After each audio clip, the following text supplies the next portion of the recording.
When you partner with Axon, you immediately gain access to a full range of products and solutions designed to meet the complex needs of today's grower.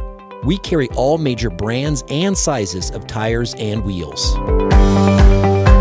We specialize in large diameter wheels for large equipment. We have one of the largest OEM replacement wheel inventories in North America. Known for extreme flotation setups, duals, and triples, we have wheels for all makes and models of tractors, sprayers, combines, and grain carts. If we don't have the wheel in stock, we'll custom build, sandblast, and paint in-house.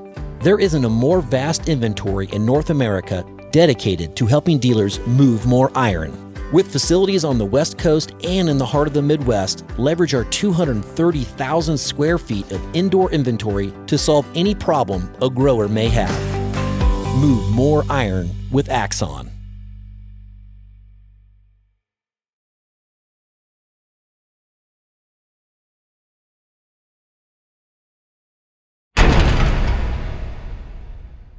Moving iron.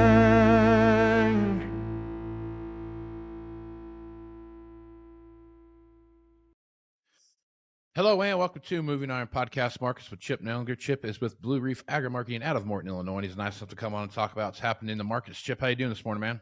Great, Casey. How you doing? Doing good, man. Doing good. Just got a little bit of it's winter. If it's not summer, it's winter here. So you got some turkey hangover? It's a little turkey hangover. Still happening? Yeah, still lingering. You got that going on. You got a little cold weather out there. Harvest is pretty well wrapping up about everywhere. Just take a look what's going on. And pretty much the month of November, here it is, December 1st. The month of November was a pretty rough month for corn, I guess. Talk a little bit about what you see happening in the corn market here. Yeah, it really has been rough in corn. And we had first notice day for the December contracts, not only just corn, but wheat, soy products, soy meal, soy oil, oats.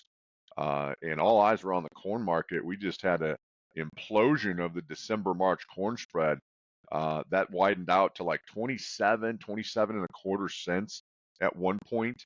And, I think that is the widest that has ever been. And we shed about, I don't know, somewhere north of 100,000 contracts of open interest, which means most likely that there were that many basis contracts that were just kind of given up on, right? Instead of rolling it, the elevator calls the farmer and says, hey, you're, pick a round number here. You're 20 under the December. We can roll that basis contract to the March. Now you're going to be 42 cents under the March. And some people just said, forget it, price me out. 100,000 contracts is, and it was somewhere north of there. That's over 500 million bushels. So there's an old saying that's been around for a long time. Some of the old timers from the floor of the Chicago Board of Trade, the saying was, you buy first notice day. And so far that's held. We had a nice bounce yesterday on first notice day. We're down a little bit here today, but just fractionally.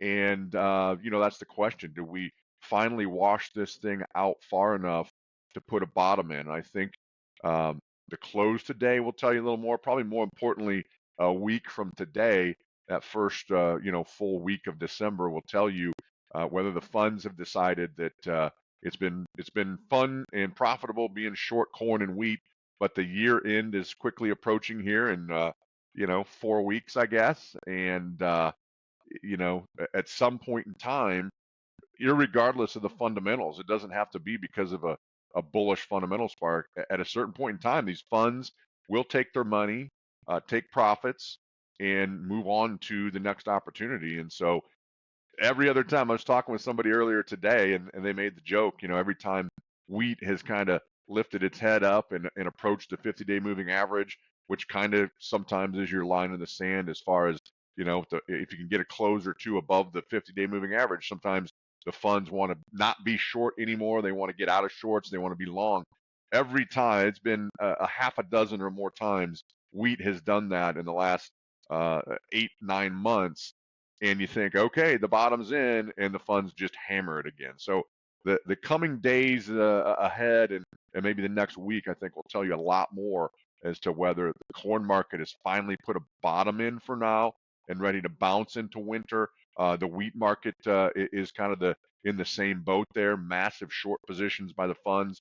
And, I mean, as you step back, now we're in the month of December, the South American weather really starts getting front and center. And so That's that my could next be question. maybe some of the uncertainty that Yeah. drives some volatility in the month of December. Yep. All right. So that's my next question. So we keep hearing about stocks and how low stocks are, world stocks. You look at around the world, there's places that have been on fire here over the last 5 to 7 years are showing signs of, India, for example, are showing signs of maybe things aren't as good as what we thought they were when it comes to what they have in stocks. One day they're gonna stop exports, and next day they're gonna trickle them out, and then we're back to full steam again, and then it's just back and forth all the time with that. You look what's going on in South America, where the southern part of the corn growing area is wet as it could possibly be, and that's a problem. And then you got the northern part that's dry as possibly can be, and that's a problem. You got replant issues, you got just planting issues in general that are causing a problem. As you take a look at what's happening in those areas, you're starting to see, man, I don't know, there's some concern that maybe this second crop corn could be an issue just because they can't get the beans to do what they need to do, and we started looking at that. When is the market going to start looking at that? Because I know we're still early in the growing of the soybeans in South America. When's the market start looking at that, saying like, oh man, we got a problem, we better start building something into this? Yeah, I think in the case of beans, it already has, right? We put a buck on beans in 6 weeks or so, right? Just because of that uncertainty. They've got a little bit of rain in some of the dry areas. We've pulled back, close to 60 cents, 70 cents off of those, I guess 60 cents off the highs in beans.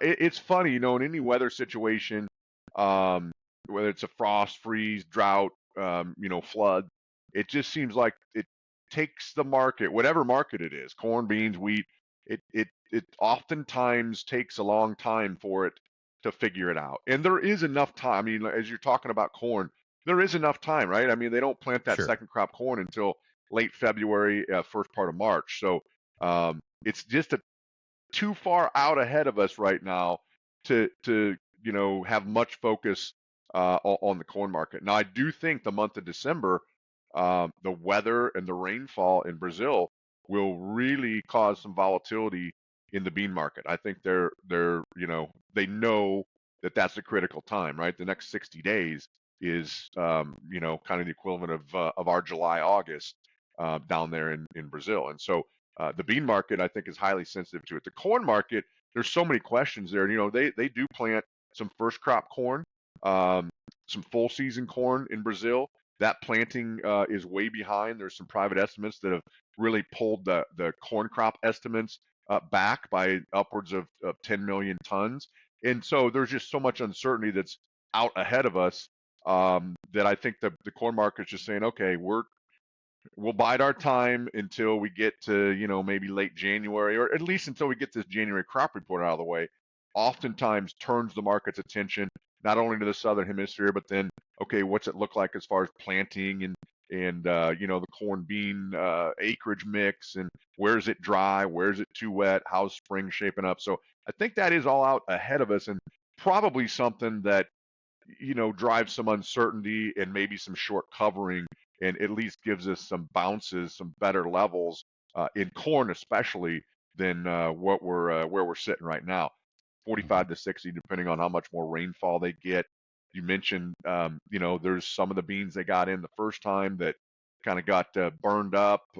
There's some replant that needs to happen. There's been some switching away from beans, right, to cotton and some other crops. And so it's kind of a mess in Brazil right now. I mean, it's certainly not normal. One of the more abnormal springs for them that they probably have ever had, at least that I remember. You hit it earlier. They've had too much rain in some areas, like massive amounts of rain, 50 plus inches of rain, double what they normally get in an entire year. They had in a month down there in southern part of Brazil. Right. So, flooding, historic droughts to the north, beans that are burning up, beans that got flooded out.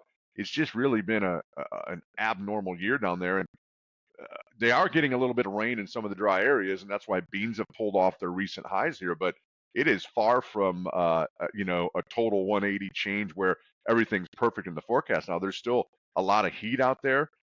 They had 100-degree plus heat, record heat, way early in the season.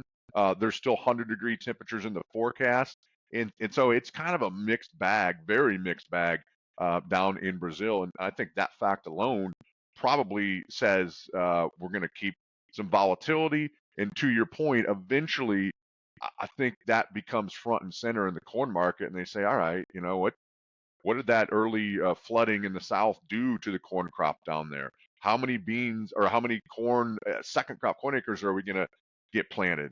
I think the thing that's lurking under the surface here is people got so negative on our demand outlook here, and China became kind of quiet for a while, but they were only quiet as it relates to U.S., right? Last year, Brazil had a record corn crop, and China has been a massive buyer of their corn. And so China still has an appetite. They also were a massive buyer of Brazilian beans. Now they've really picked up the pace and bought a lot of beans from us here recently. So they still have a huge appetite as far as China goes for corn, beans, wheat, you name it. They didn't fall off the face of the earth as far as the demand goes. They just shifted it down south. And I've talked about this, even back during the Trump administration and the trade war and the tariffs. China, we're a useful idiot as far as China's concerned, right? If we have what they need, they'll certainly buy it all. They'll take it all. Right. But if they can get it somewhere else, they will drop us like a hot potato. And so that's still there, and China still has a big appetite lurking under the surface here, especially if there's any further uncertainty as far as what the Southern Hemisphere production is going to be over the next 60, 90 days. Yep. So one more thing about the Southern Hemisphere. So you've got Argentina, well, probably arguably one of the world's largest soybean meal producers out there. Got a new president, and the guy's he's going to take a chainsaw to everything, and cut everything down. But I read an article this morning. They're not going to rejoin BRICS, which is kind of a big deal if you think about what that looks like. Yeah, I saw that. It's kind of like Brexit, in England. It's kind of similar thing to that. Not nearly to the extreme of leaving the EU, but it's similar. So you're looking at having to go back out and redevelop trade issues and lines of stuff. I guess as you're looking at that, that's just happened, so it's very preliminary, but any thoughts about what that could look like as far as some possibility for the United States to have a little more soybean meal action than in the past? Well, I think that's uncertain, right? I mean, I think there's a couple things there to unpack, and you just don't know. That guy seems like a real wild card. Taking a chainsaw, there's probably some chainsaws that need taken to different institutions across the world. But one thing he has said all along is he wants to do away or greatly reduce the large taxes that Argentine farmers have when they sell their grain. They've been hoarding beans down there. First of all, they had a drought of all droughts a year ago. So in the short run, until they get some new supplies here in like March, April on their new crop, that's one of the reasons that China's coming to us, because the world, they just have zero to export as far as soy meal, soy oil. The whole BRICS thing, that could change the equation. There could be, if he gets that tax situation reduced or done away with entirely, that could mean that maybe there's in the short run some beans from Argentina that get kind of dumped on the market. Their problem right now is they don't have a real huge export problem, right? Or program, I should say. Brazil, they are set. China's put billions of dollars in there. Brazil has done a good job of really ramping up their infrastructure. They can export a ton of raw beans. Brazil's kind of the other way, right? They've put their money into building crush facilities. So they don't export the raw beans, they export the meal and the oil, kind of the value-added products. And so that's part of the problem right now is even though the Brazilian farmer is sitting on some beans, it's not like they're just going to hit the export channel immediately. So there's a lot of questions down there. Some could be bullish, some could be bearish. It just adds to the uncertainty of the entire weather situation in Brazil. I would mention that very quietly, it seems like Argentina's weather finally has kind of turned for the better, right? Like they were basically 18 months almost into this drought, and it has changed for the better for them. They're getting some rain, and it might be right on time. So that is something that has definitely affected. If you think about it, you go back, we've had 4 years running of problems in South America, right? Between Argentina and or Brazil, and a couple years they kind of flip-flopped. One year it was Argentina that had the drought, and vice versa. But 4 years running of production problems in the southern hemisphere, and if Argentina is going to have a normal growing season and bounce back on production, that could offset a little bit of the losses in Brazil. So I don't want to paint too wildly bullish of a scenario. I think there'll be opportunities. Some of it political, some of it weather related. We just have to sharpen our saw and be ready, because there's some profitability out there in the 24 crops for corn and beans, and I think there'll be a window here of 3-4 months that we have some opportunities. But I think the point is, you better have a plan, you better execute, because if the weather ever goes right, start to finish, we're going to be swimming in supply in the world, and we'll have a huge repricing to the downside of commodity prices across the board. Yeah, that's definitely something lingering out there. All right, last thing I want to talk to you a little bit about. Look at the protein markets, cattle and hogs. Hogs, God love them. They just can't find a foothold. You know what I mean? They keep walking up a grease slicked hill. You know what I mean? That's a good way of describing it, for sure. So talk a little bit about the hog market we see happening there, man. You know why you're not supposed to wrestle with a pig in the mud, right? No. Because the pig likes it. The pig enjoys it. That made me think about that, because that was a good analogy in hog. I mean, they've tried to rally a few times. They just can't hold it. They sell off. You think we're going to zero. They bounce back. They're just trying to find some equilibrium, and they're having a hard time doing it. We've gotten very efficient. Our pigs per litter numbers are way up.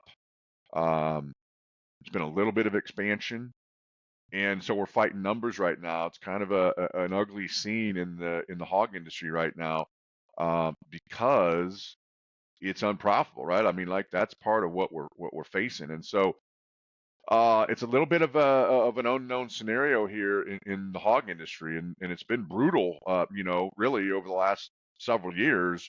We went through that big expansion, and then obviously we had COVID, and so there's been a lot of pain in the hog industry, and there continues to be.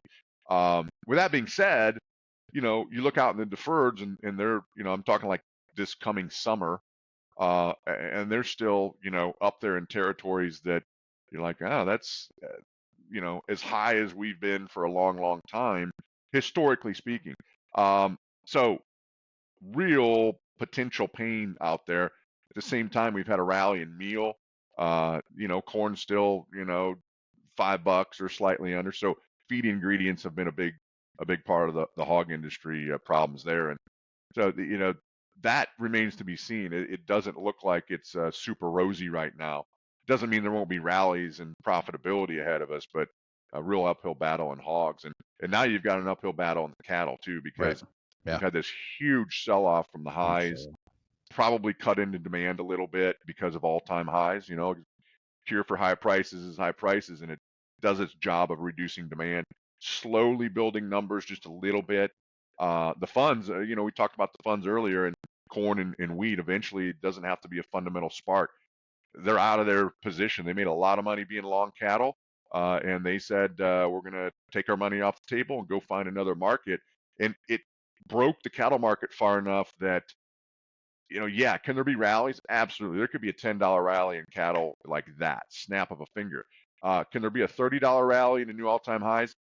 It looks fairly unlikely, just because you changed the structure of the market as the funds got out, you liquidated down, and you got too deep of a correction. Could you get halfway back to the highs? Absolutely. But it's really changed the name of the game. And so now it's tightened margins up. You're looking at big losses out on any cattle that are placed today. And so uphill battle in cattle going forward too. And it just, goes to show you risk management is the name of the game, right? I mean, we talk about it a lot, having that plan and executing when you have profitability. These markets are as brutal as they've ever been. They make the least amount of sense sometimes that they ever have. And that's just unfortunately the world and the game we've got to play in agriculture today. Yep. Yeah, November was a rough month for a lot of commodities. It seemed like it was just a long 30-day correction. It felt like for a lot of things. So yes. So let's hope we've got some better. And I think you do, especially in the corn market, some better things to come. In the month of December here and ahead of the new year. Absolutely. All right, Chip. Folks want to reach out to you and get more information about what you're doing over at Blue Reef Agri Marketing. What's the best way to do that? Yeah, best way is just to give us a call at our office in Morton, 309-550-7213. Love to chat with you, as you get harvest and field work wrapped up. And now the focus kind of gets typically, back on, what do we do now? What do we do with these crops? Where do we price things? What's going to happen? We'd love to chat with you about your plans and how to improve them. Right on. Chip, appreciate you being on the podcast, man. We'll talk to you next week. All right. Thanks for having me on, Casey. Right on. I'm Casey Seymour with Moving Iron Podcast. Check me out on Facebook, Twitter, and Instagram at Moving Iron LLC, LinkedIn at Moving Iron Podcast. Where am I at? Snapchat at Moving Iron Podcast, TikTok at Moving Iron Podcast. See the video version of this over on the YouTube channel, which is at Moving Iron Podcast. Check it out there. Go to Moving Iron LLC for everything Moving Iron related, and have some big announcements coming out here over the next couple of weeks that you'll need to pay attention to, as well as the Moving Iron Summit coming up here in November of next year. So check that out. I think that's about it, Chip. Anything else you want to throw out there? I don't know, man. Casey, it's is there anywhere you're not? You are worldwide. There's places that I don't even know that I'm at. So that's scary. It is, really is scary. You're worldwide. People ask me questions from stuff like, "How did you find me?" So right on. As long as they're not showing up, knocking on your door. Yeah, that's right. That's a whole nother thing. But good times, and we'll see you next week, man. All right, take care. All right, with that, I'm Casey Seymour with Chip Now. Go to Smooth Iron, folks. Out. Moving iron in the 21st century. Hard-working people working hard for you and me. Moving iron time and time again. Through the years you'll find us here.